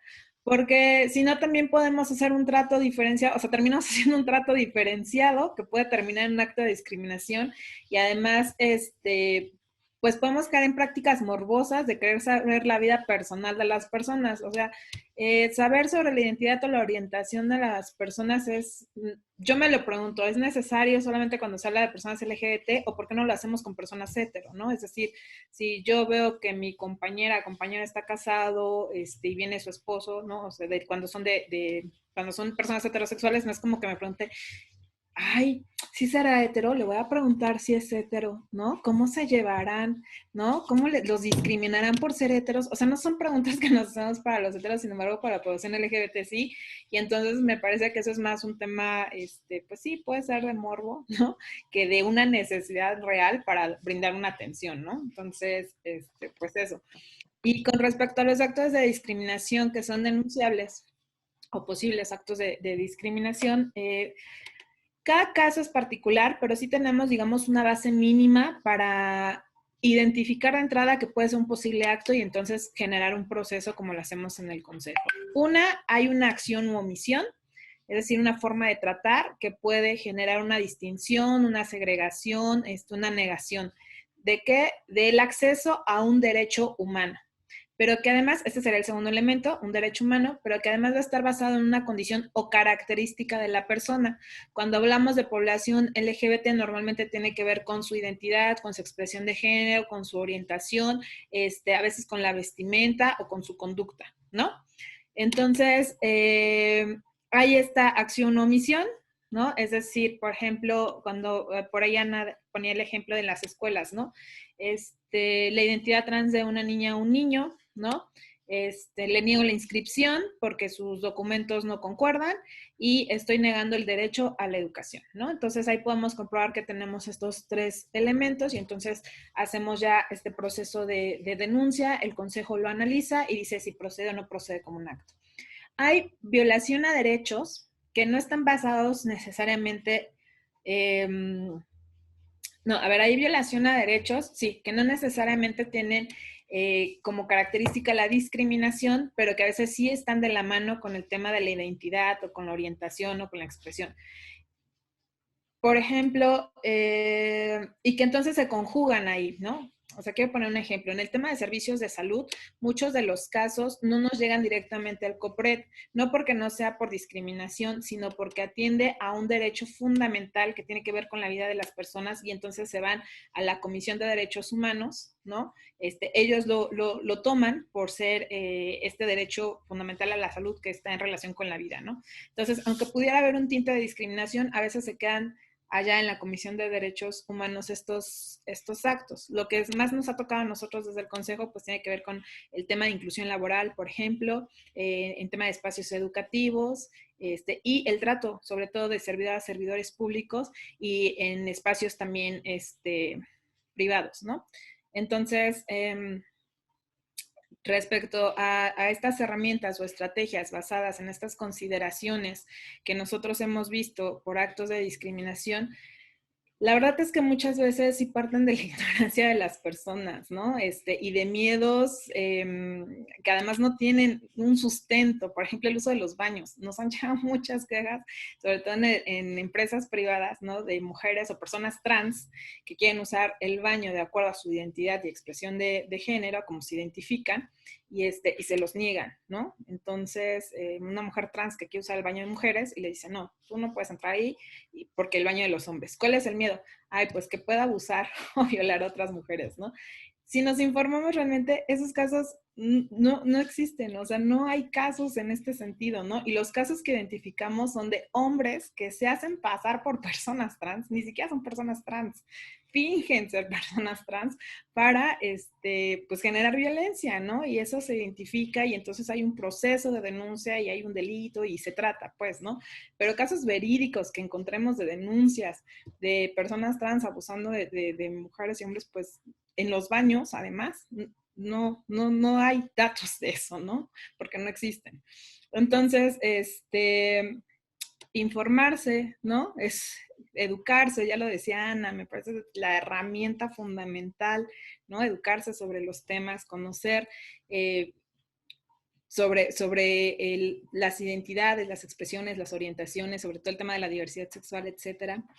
2, preguntar, acercarnos a las personas y preguntarles. También otro tema mucho que les conflictó es cómo me dirijo, le digo él o ella o cómo le hablo, ¿no? Cuando hablamos de personas trans, hay un lenguaje neutro, no es necesario utilizar los artículos la, le, la, siempre, ¿no? Es decir, decir personas es algo que ayuda muchísimo, referirnos a personas, las personas usuarias, las personas que requieren el servicio, y eso nos va a quitar de broncas. Si necesito dirigirme por su nombre, entonces puedo preguntar, ¿cómo prefiere usted que me dirija? ¿No? O cómo prefiere que le nombre. Y entonces ya decir, pues dime de tal forma, ¿no? Y eso nos va a quitar de muchas broncas de estar adivinando, ¿no? O querer adivinar cómo dirigirme a las personas. Conocer el marco normativo, por supuesto, y si no lo conozco, acercarme a instancias, organizaciones que lo sepan. Ya lo decía Gerardo, esto de estar adivinando cómo intervenir. Si no lo saben, no sé qué van a hacer los héroes, las heroínas de harta, se lo resuelvo, ¿no? O contestar cualquier cosa para no quedar mal en el servicio, ¿no? Si hay alguien que por sus creencias, por su contexto, por su propia formación, se considera o se declara una persona incapaz de poder atender a la población LGBTI, también es importante decirlo, ¿no? Por obligación no debería de ser, pero nos hemos encontrado a personas que por un tema familiar, personal, le causaba cuestiones de sensibilidad, y también pudo ella decir, saben que yo no puedo, pero sé que otra compañera lo puede hacer. El tema no es no negar el servicio, ¿no? El tema es no negar el beneficio. Entonces, esta chica, por un tema personal, familiar, decía, es que no puedo, o sea, yo termino llorando, ¿no? Y entonces no estoy dando un buen servicio. Y entonces en un diálogo con sus compañeros, otra persona dijo, bueno, cuando sean estos casos sin bronca, yo lo atiendo. La chava, pues obviamente lo tenía que trabajar, ¿no? Pero ella asumió que era incapaz, ¿no? Y bueno, somos también seres humanos y somos personas. Ella encontró la manera en que se diera el servicio de manera digna y de no afectar a las personas, ¿no? Obviamente cuando venía la persona no era que dijera, ya, no la puedo ver. No, o sea, como que se daba cuenta ella misma de su incapacidad, y entonces de manera muy formal iba y le pedía a una compañera así de, oye, ayúdame con este procedimiento, sin ofender, sin mostrar, digamos, una actitud de desagrado o algo que pudiera, ¿no? Violentar a la otra persona que requería el servicio. Pues esa fue la forma que encontró, y finalmente el servicio se da como se tiene que dar, de manera digna y con un buen trato, ¿no? Por supuesto que no pasó un pretexto y no podemos buscarlo acá, no les estoy dando ideas, o sea, no, porque finalmente, pues si yo estoy sola y yo tengo que dar el servicio, por muy mis ideas y muy en contra que esté, pues lo tengo que hacer, ¿no? Ya dijimos de manera neutra. Otras herramientas o estrategias, la verdad es que a mí me ha servido muchísimo conocer y acercarme a la población, pues, ¿no? O sea, como entender sus necesidades, generar un diálogo activo, buscar dentro de las propias cuestiones de las instituciones cómo hacer esta difusión. Ya lo decía Gerardo, lo decía Alegría, hay infografías, hay carteles, como mantener una cultura institucional de sensibilización todo el tiempo. O sea, sí, un curso está bien, pero ¿y el resto del año qué hacemos? O sea, junio está padre, el orgullo y lo súper visible como debe de ser, pero ¿y el resto del año qué sucede?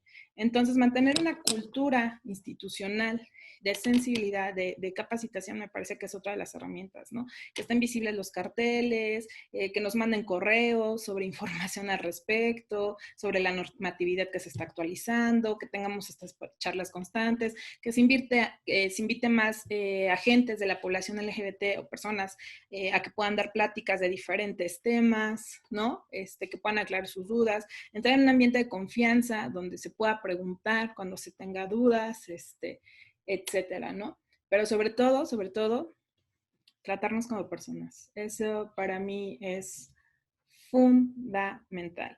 Y esto que les decía, identificar en qué proceso sí es necesario conocer de las condiciones y características de la población, y cuando pues no es necesario, estoy haciendo un proceso que eso no lo requiere, ¿no? Estoy dando un servicio que eso no lo requiere, pues atiendo a otra persona, ¿no? Entonces ahí la dejaría yo.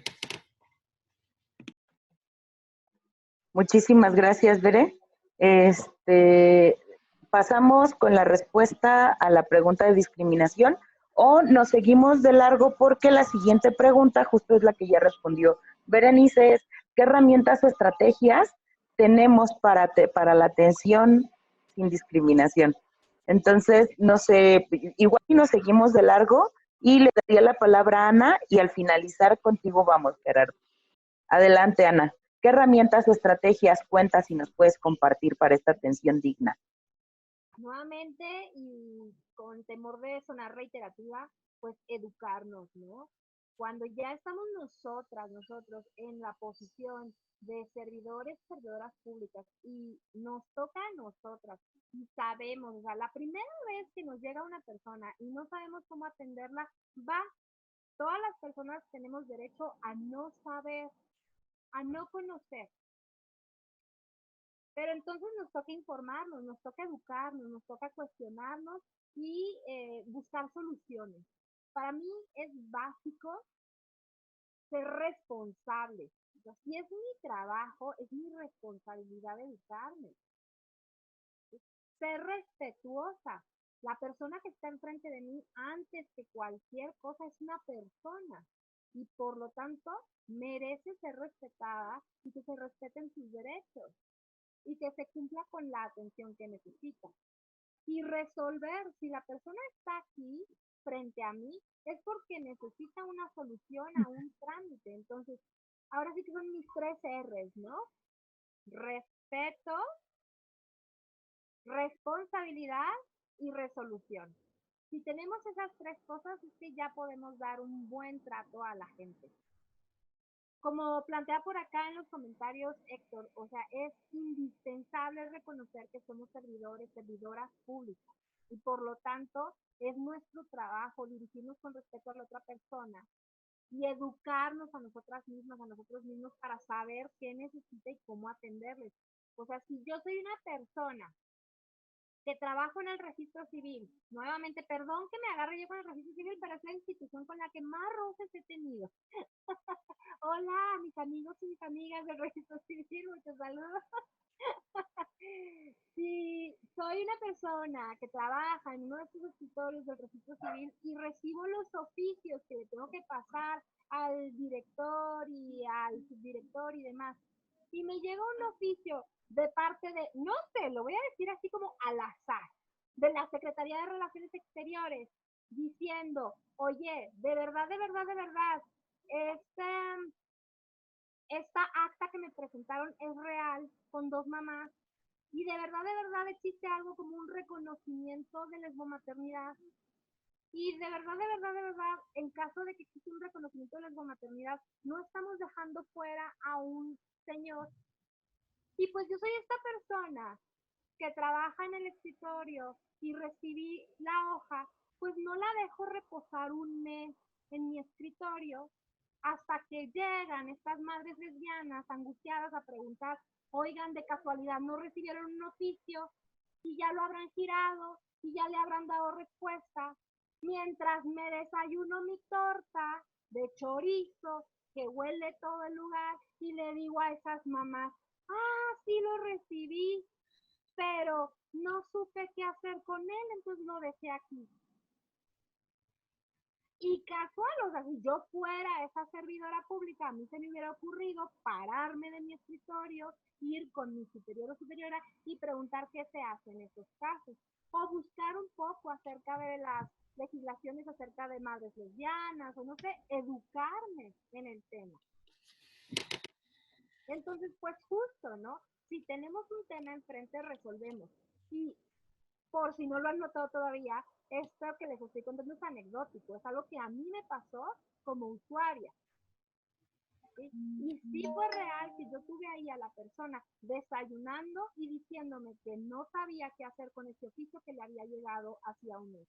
Y fue donde yo, pues, simple persona que llegué a su oficina, le pregunté y le pregunta a su jefe, y ya fue cuando se levantó del asiento, pasó a la oficina del jefe, consultó qué hacer con el oficio y finalmente pudimos proseguir con un trámite que llevaba atorado un mes.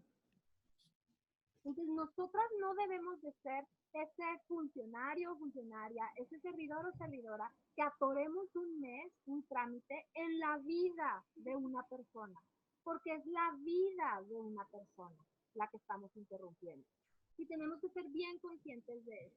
Entonces, yo creo que con eso aprendemos a no discriminar. O sea, teniendo las buenas prácticas que yo les recomiendo son mis 3 R: respetar, ser responsables y resolver.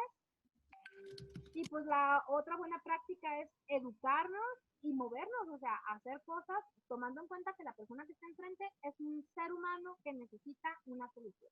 No, nadie va al registro, nadie va a COPRED, nadie va a la UNAVI, nadie va a CIVISO, nadie va a ninguna institución nada más porque, ay, ¿qué voy a hacer hoy en la tarde? Nadie va al Centro Comunitario de Atención a la Diversidad Sexual porque dijo, no tengo nada que hacer, voy a ir a pasar ahí mi tarde, a menos que sea un familiar mío que me vaya a visitar. Entonces, o sea, la verdad es que una va a estos lugares, a estas instancias, porque necesita soluciones.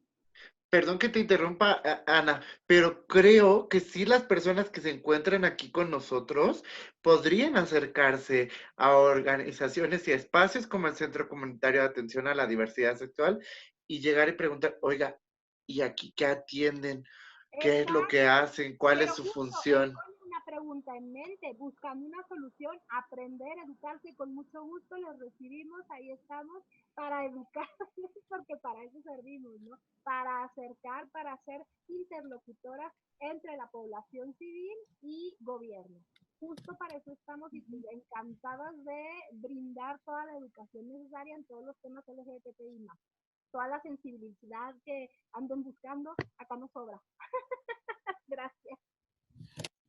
Muchísimas gracias, Ana. Y pasamos con la participación de Gerardo. Por favor, Gerardo, adelante. Justo seguimos con la respuesta de no discriminación y las herramientas. Yo creo que es muy importante, por ejemplo, si estamos viendo a una persona que está en un proceso, por ejemplo, de transición, ¿no? Que a lo mejor es la que nos puede llegar a nuestros espacios de trabajo, nuestras organizaciones o nuestros espacios de asistencia privada. Y si le estamos viendo que a lo mejor es una persona que aparentemente está en un proceso de transición, pero que todavía tiene rasgos de la identidad de género que no le fue asignada o que no requiere, lo más importante, yo les paso un tip que nosotros es, hola, muy buenas tardes, buenos días, me gustaría preguntarle cuál es su nombre, me gustaría dirigirme con usted, ¿cómo le puedo llamar? Eso automáticamente muchas de las veces baja y tira todas las barreras que pudiera existir en las cuestiones de yo estoy de este lado y usted es una persona que acude a solicitar el servicio. Si encontramos y vemos llegando, por ejemplo, a 2 padres con un niño, nosotros le vamos a preguntar, oiga, ¿cuál es el nombre de los padres? Y entonces generalizamos y uno así como, ¿qué? ¿Y la mamá? Porque muchas de las veces, digo, no nacemos sabiendo. Yo no nací sabiendo. Muchas de las veces yo tuve que recurrir a información. Buenas tardes. Oye, tengo una chica. Pere, ¿podría cerrar? Ya listo. Y entonces a lo mejor pues yo no desconozco muchas de las veces las formas que tienen que ver con el trato, desconozco muchas de las veces cómo me tengo que dirigir o qué información me pueda solicitar. Y entonces yo hago mejor una propuesta para ustedes que pueda ayudarnos a ir mejorando lo que tiene que ver con nuestros conocimientos. Por ejemplo, yo pondría en generalidad, ¿no? ¿Cuáles son las terminologías que existen y conceptos básicos en torno a diversidad sexual? ¿Cuáles son las orientaciones sexuales? ¿Cuáles son y qué son las identidades de género, por ejemplo? Porque muchas de las veces desde ahí nos podemos aprender a quién podría ser una persona de la diversidad sexual, quién podría ser una persona heterosexual cisgénero. Y dicen, ¿y qué es cisgénero? Pues desde ahí ese tipo de preguntas que nosotros, o de ese tipo de comentarios que vamos escuchando, si nos remontamos, por ejemplo, a estudios, yo les recomiendo mucho, por ejemplo, la página de redalic.org, así anótele, Redalic con Y, red a lic con Y y C.org, que es un catálogo de revistas que nos pueden ayudar, ahorita lo escribo ahí en el chat, que nos pueden ayudar, por ejemplo, a conocer estudios, por ejemplo, a conocer material científico, material social, que a lo mejor muchas de las veces pongo ahí el tema, ¿no? Diversidad sexual, ¿qué es? Y me salen todos los artículos sobre estudios de diversidad sexual y desde ahí entonces voy englobando la capacidad para poder empezar a hacer búsqueda. Y luego, por ejemplo, lo que pusimos aquí hoy, cuáles son aquellos retos que tienen sobre población de la diversidad sexual y póngale punto PDF o PDF. Eso de alguna manera nos va a brindar también, porque cuando las cosas se convierten a PDF, nosotros podemos encontrar manuales de instituciones de gobierno y de organizaciones de la sociedad civil que de alguna manera tienen un contexto social, científico, y que eso nos pueda brindar un poquito más de información para ir bajándole al rollo de la discriminación. Entonces, en lo que tiene que ver con los ambientes de trabajo, muchas de las veces, pues, yo puedo decir, digo, es una aseveración propia, que muchas de nuestras personas y poblaciones que se encuentran aquí, o personas que se encuentran aquí, tienen un familiar con la situación de diversidad sexual. Y entonces a lo mejor pues yo no le he hablado a mi prima, a mi hermana, a mi tía, a mi sobrino, a mi sobrina que está en un proceso de transición, pues voy y me acerco y le pregunto, oye, fíjate que yo tengo la duda, oye, me imagino que tú estás en un proceso de transición. Oye, ¿qué es una terapia de reemplazo hormonal? ¿No? Y así cuestiones que tienen que ver, por ejemplo, ¿cuáles son los estereotipos más comunes en población LGBTTIQ+, ¿no? Cuáles son, si hay un marco jurídico, si hay un marco de leyes que hayan, que estén presentes en la diversidad sexual, cuáles son, qué es el libre desarrollo de la personalidad, qué es por ejemplo, la victimización o revictimización, que muchas de las veces, por ejemplo, nosotros eso es lo que de alguna manera desde la atención psicológica en la unidad, basamos y nos identificamos. Otro de los temas, por ejemplo, que hemos trabajado o que yo, por ejemplo, he trabajado con pacientes que he atendido, es derribar esos estereotipos, inclusive desde la parte heteronormada, que es qué difícil o qué dificultades se enfrentan por ser hombres o por ser mujeres.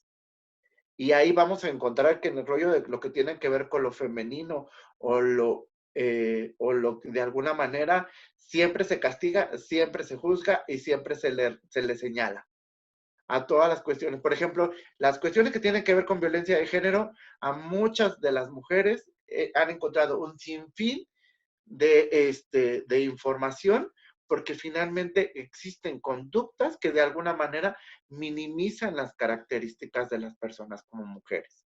Igual si a las personas que están en una expresión de lo femenino, por ejemplo, podemos empezar a ver ese tipo de cuestiones que también hay un rollo de discriminación o negación de un derecho.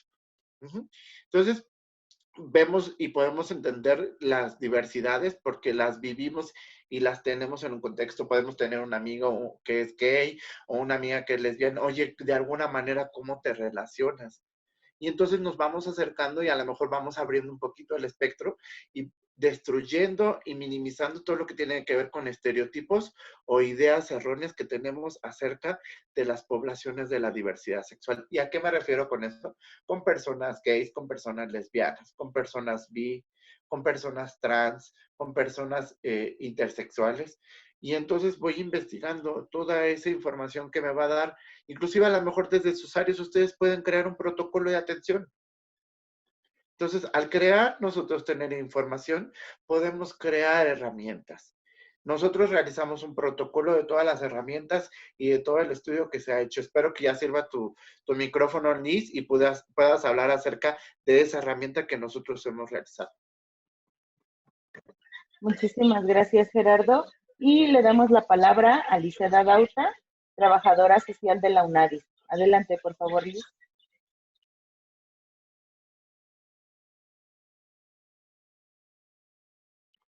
Liz, no se escucha, sigue sin escucharse el micrófono. Sí, me parece que sigue igual. Oh, sí, de repente ya, justo. ya. Excelente. Gracias. Fíjense que ahora que estaba analizando las respuestas que mis compañeras en este conversatorio han dado, la verdad es que muchas de las historias o muchas de las situaciones que ellas han mencionado son a las situaciones a las que nosotros nos hemos enfrentado día a día en los procesos de atención. Y algo que nos debe de quedar como bien claro es que en el servicio público, las personas que atendemos, tenemos ciertos marcos legales que explican por qué es así, por qué ha sido nuestra acción así o por qué llevamos a cabo los procesos de esa manera, ¿no? Y en muchos de estos marcos legales, que incluso ahora que Jerry les acaba de comentar sobre los procesos y el protocolo que estamos realizando, la verdad es que estamos dentro del reconocimiento de derechos humanos, ¿no? A partir de ese reconocimiento es en el que nosotras como trabajadoras de servicio público tenemos que empezar a intervenir. ¿Y eso qué tiene que ver? Bueno, tiene que ver con la parte de los prejuicios, con la parte de los estereotipos, con la parte, con estas ideas de juzgar a las personas por el simple hecho de no estar dentro de esta heteronormatividad, ¿no?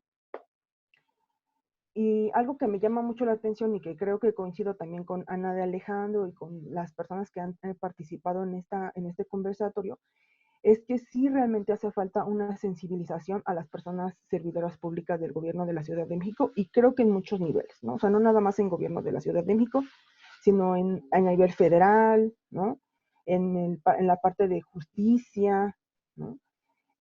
¿Por qué? Porque, por ejemplo, nosotras, en el momento que atendemos a una persona, a pesar de que pertenecemos al servicio público, la verdad es que también cuando nosotras referimos a las personas a otras instancias, a otras instituciones, para que en esos servicios o en esas instancias les puedan proporcionar los servicios que tienen que ir libres de prejuicios, no se les está brindando, ¿no?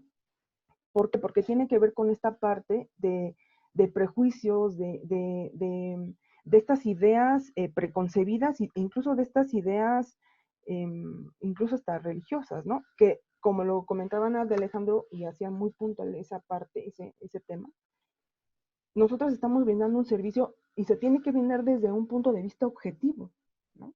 No desde un punto de vista de nuestras creencias o de lo que nosotras pensamos, ¿no?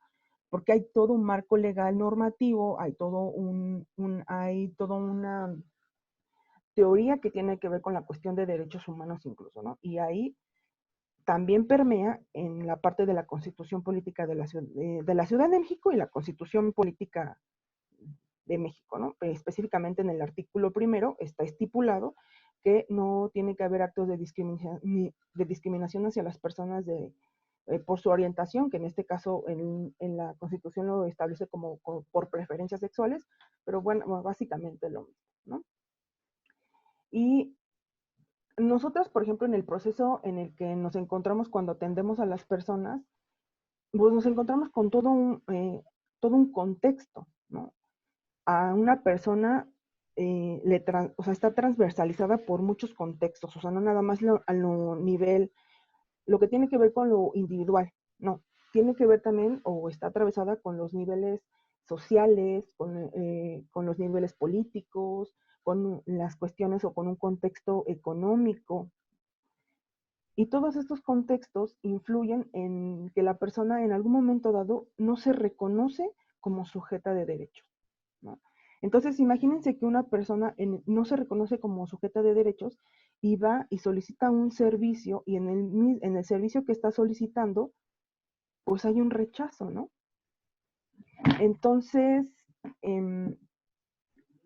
se requiere indudablemente un trabajo de sensibilización amplio, arduo y que tenga constantemente un seguimiento, porque es real que, por ejemplo, hay veces que nos dan algunas capacitaciones y las capacitaciones una cada 6 meses o una cada 2 o 3 años, ¿no? Entonces, también es eso importante que el seguimiento hacia las capacitaciones que nosotras brindamos, que a nosotras nos proporcionan.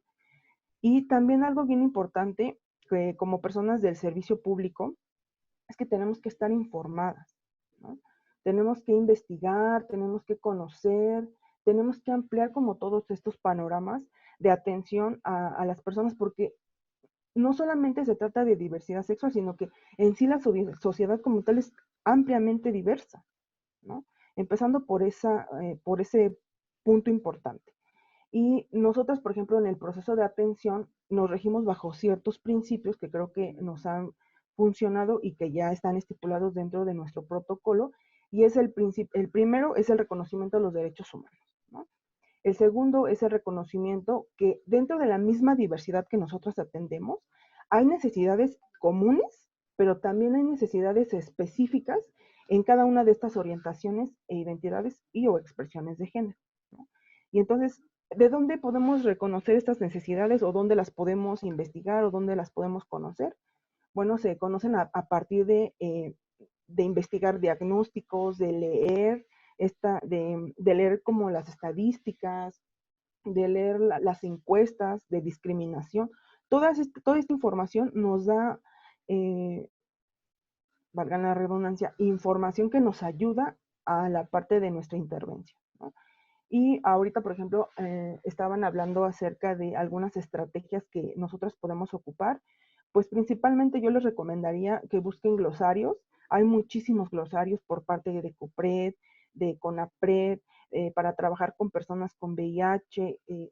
Hay protocolos también incluso dentro de la Secretaría de Salud, que también hay un protocolo que establece cómo tienen que ser los procesos de atención referente a cada una de las poblaciones, y es algo bien interesante, ¿no? Porque justo tiene que ver con este principio que nosotras, en el cual nosotras atendemos, que es reconocer que hay necesidades comunes, pero también hay necesidades específicas, ¿no? Y algo que también tenemos bien en claro dentro de la unidad es el respeto a las decisiones y a la autodeterminación de las personas, ¿no? La confidencialidad y la privacidad. Y algo que también es importante y que lo han mencionado mucho mis compañeras, es este trabajo colaborativo, interinstitucional, que incluso, por ejemplo, yo les estaba comentando de los retos a los que nosotros nos hemos enfrentado, es canalizamos o referimos a una persona a algún centro o alguna institución en donde se le tiene que proporcionar el derecho al trabajo o el derecho a la salud, y no se les está proporcionando, ¿no? Justo por esta situación que vengo mencionando. Entonces sí es necesario ese trabajo colaborativo interinstitucional, y no solamente interinstitucional, sino que se trabaje de manera conjunta incluso con las asociaciones civiles, que también hay muchísimas organizaciones de la sociedad civil que trabajan mucho los temas, y los invito a que los revisen, que los sigan. Incluso hay muchas páginas en Facebook en donde podemos ver qué es lo que están haciendo, y que muchas de las organizaciones de la sociedad civil incluso se dedican a dar cursos de sensibilización referente al tema de diversidad sexual, ¿no? Y toda esta información está ahí en la red, en los diagnósticos. Entonces, principalmente mi objetivo aquí es que ustedes se acerquen a esa información que está y que nos puede apoyar para nuestras intervenciones que nosotros realizamos, si es que en algún momento dado dentro de sus instituciones, pues llegan a presentarse las personas de la diversidad sexual a solicitar sus servicios, ¿no? Pero algo que también, aparte de estos contextos que yo les estaba comentando, hay un contexto que a mí me llama mucho la atención, y es el contexto de manera individual en el que se vive la propia persona que está viviendo todo este tipo de situaciones bueno, específicamente de nosotras en la unidad atendemos personas que viven situaciones de violencia, ¿no?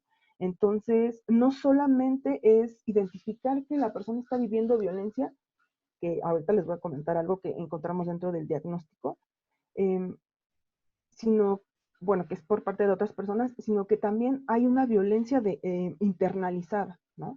Y que también incluso hay cuestiones de homo, lesbo, transfobia internalizada, ¿no? Entonces, imagínense trabajar con este sistema que tiene que ver con un sistema individual, con la misma persona, con las creencias de la misma persona, con la cuestión de no reconocerse como una persona sujeta de derechos, que tiene una violencia internalizada que no logra identificar, pero que también hay conductas de homo, lesbo, transfobia internalizada, ¿no? Y a esos retos es a los que nosotros nos hemos enfrentado. Y por ejemplo, ahorita que les estaba diciendo, dentro de nosotros también hicimos un diagnóstico y está como en esta parte de describir cuáles son las problemáticas que hemos encontrado dentro de la atención que nosotras brindamos a las personas de la diversidad sexual que acuden a la UNADIS, es que la violencia es de tipo familiar, en el 98% es de tipo familiar, y las personas que les están generando violencia principalmente son hombres, y no solamente son hombres, sino que son personas cercanas dentro de su núcleo familiar, ¿no? Pero incluso también dentro de las mismas relaciones, por ejemplo, novios, parejas, papá, mamá, tíos, ¿no? Y lo que me llama muchísimo la atención es cómo estos contextos familiares también influyen dentro dentro de la violencia que las personas están viviendo, ¿no? Entonces, principalmente es lo que yo quisiera comentar, que se abran a la posibilidad de conocer más temas, que se abran a la posibilidad de conocer, de reconocer a las otras personas y que sepan que no son diferentes a nosotras, no son diferentes, ¿no? La única diferencia, pues, es esta orientación o esta identidad o expresión de género, pero de ahí en fuera somos iguales, ¿no? Tan es así que hay cuestiones legales, derechos humanos para todas las personas, ¿no? Entonces, bueno, ahí es algo, hasta ahí me quedo con mi participación. No sé si hay alguna pregunta, alguna duda. Muchísimas gracias, Liz. Pues es muy interesante, la verdad, todos los elementos que rescatamos de este conversatorio. Ya nos pasamos un poquitito de tiempo, ya llevamos 20 minutos de más. Hago un cierre general, una recopilación de información.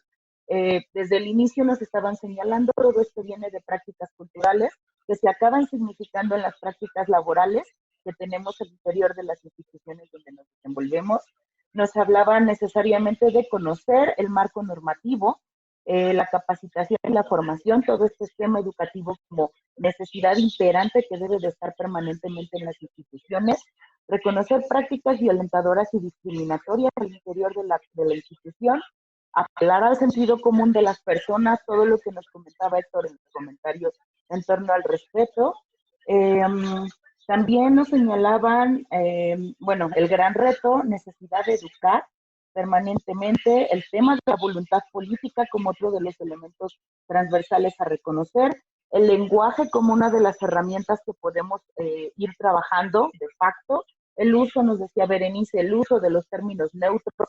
Si no sabemos los, les, no sabemos cómo dirigirnos de inicio, tenemos a la persona, somos personas y así nos podemos dirigir. Si no sabemos y ya tenemos una necesidad de atención más directa, le podemos preguntar a la persona cómo me dirijo a usted o cómo quiere usted que le nombre.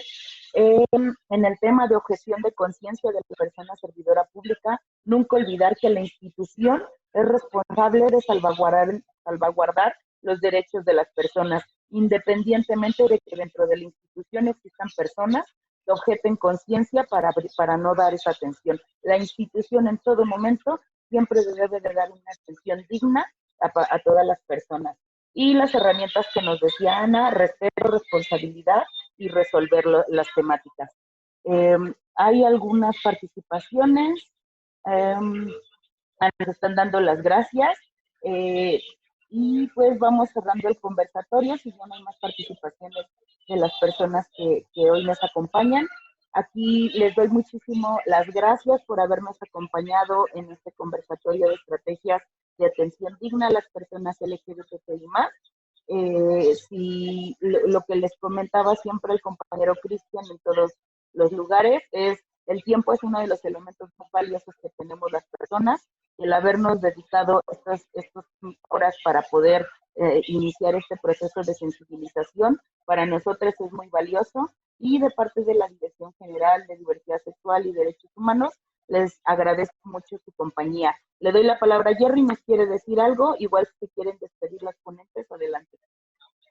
Rápidamente, porque nos quedan 6 minutos. Algo muy importante, por ejemplo, si conocen a alguien que esté viviendo situaciones de violencia familiar por la orientación sexual, aquí les dejo la línea de la línea telefónica de atención psicológica vía telefónica de la Unidad de Atención a la Diversidad Sexual, donde atendemos poblaciones exclusivamente de violencia dirigidas a poblaciones de la diversidad sexual. Muchas gracias por su tiempo, es valioso para nosotros poder obtener información. Cualquier duda que también tengan, yo soy el operador psicológico por teléfono y se pueden dirigir a este teléfono conmigo.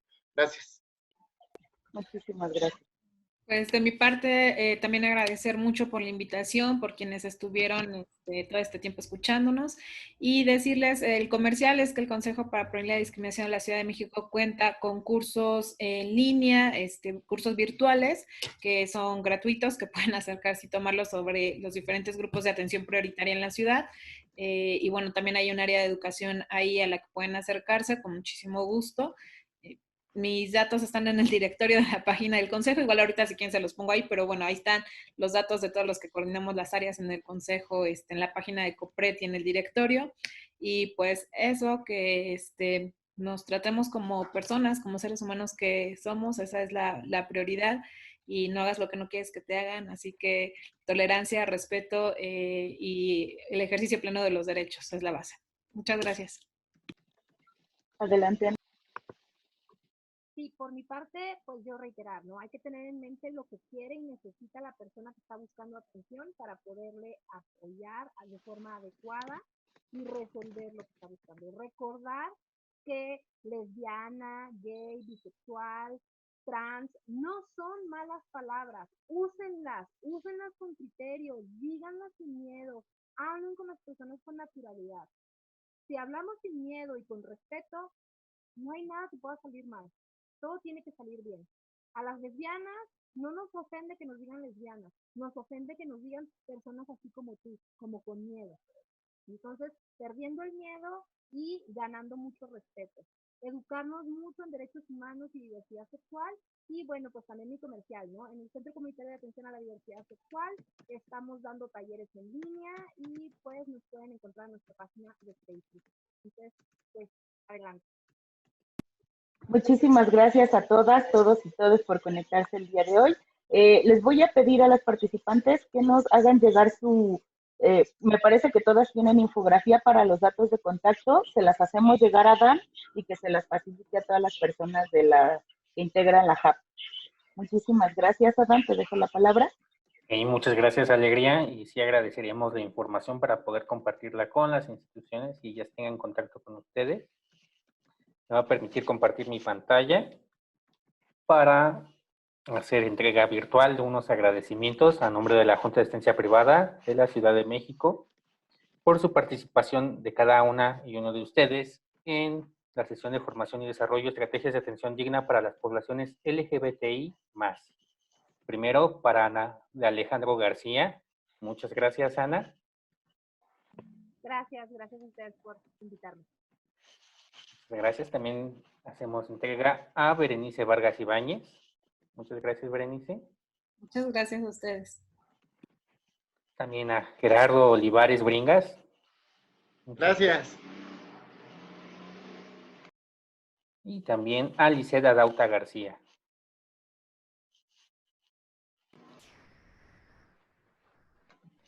Y por último, gracias a ti, Lisset. Y también a nuestros moderadores, Alegría Martínez Roa y Cristian Ortega Trejo.